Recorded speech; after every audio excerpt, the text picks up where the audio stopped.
Hello বন্ধুরা, খুব ইচ্ছা করছিল যে আজকে দাদা বৌদি হোটেলে বিরিয়ানি খাবোই খাবো। এত সকালে চলে গেছিলাম যে হোটেলটাই বন্ধ ছিল, কোনো লোকজন ছিল না। তো দেখতে দেখতে আর একটা দোকানে গেলাম, দোকানে গিয়ে দেখছি ও অনেক জোম্যাটো অ্যান্ড সুইগি লোক ছিল।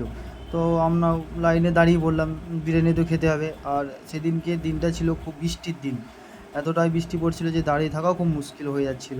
তো দেখতে পাচ্ছ যে সেই সেকেন্ড বার দাদা বৌদি, আমিও তো চিনি না সব দোকান, দাঁড়িয়ে আছি ছাতা নিয়ে বৃষ্টির মধ্যে যে বিরিয়ানি আজকে নিয়েই যাব। তো দাঁড়িয়ে আছি আর লোকজন তো ভিড় ছিল, প্লাস ডেলিভারিটা একটু বেশি হয়। বুঝতেই পারছো, দাদা বৌদি বলে কথা, একটা ব্র্যান্ড। হুম তো আশা করছি যেমন ব্র্যান্ড, যেমন নাম, যেমন দাম, সেই হিসাবে সেই টেস্টি হবে, সেই বুঝতেই পারছো তোমরা। মানে কি বলবো, তোমাদেরকে বলার কিছু নয়, তোমরা তো সবাই জানো যে দাদা বৌদি রেস্টুরেন্টে কেমন কি টেস্ট হয়। অনেকগুলো ওদের কাউন্টার আছে।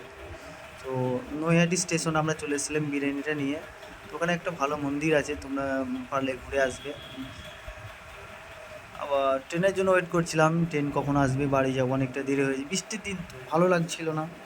অনেকক্ষণ ধরে দাঁড়িয়ে আছি, এবার সেই আবার ট্রেনের জন্য ওয়েট করছি, বারবার ঘড়ি দেখছি কখন ট্রেন আসবে, ভালো লাগছিল না।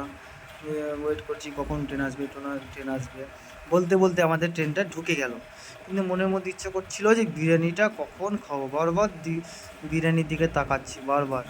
শেষমেশ ট্রেনের মধ্যে কিন্তু আমরা বিরিয়ানিটা খেতে একদম বাজে, নোংরা ছিল, নোংরা, এই রাবিশ খেতে।